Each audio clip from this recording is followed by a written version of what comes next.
Sponges are very effective filter feeders since they're able to capture and eat particles as small as bacteria as well as larger particles. They might not look like they're doing much, but a simple demonstration shows how effectively sponges can pump water.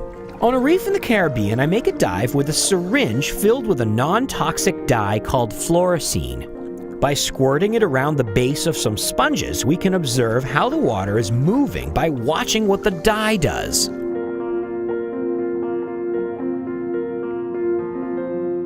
Within only seconds, the dye is pumped through the sponges along with the water. As you can see, a sponge is a pretty good water pump and also a good strainer. Any plankton that goes in with the water won't come back out through the osculum. Tube sponges are even more spectacular to observe. They pump the dye so furiously that they look like a collection of miniature smokestacks.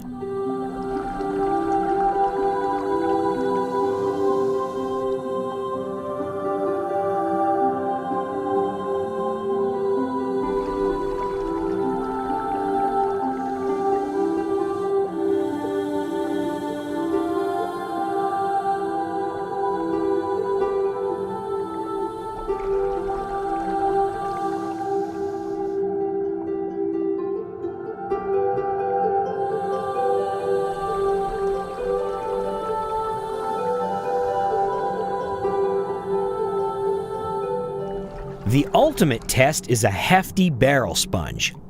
What will a big monster like this do? It takes a few seconds for the dye to work its way through the sponge. Wait for it.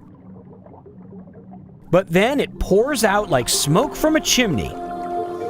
That's pretty good pumping from those tiny little collar cells.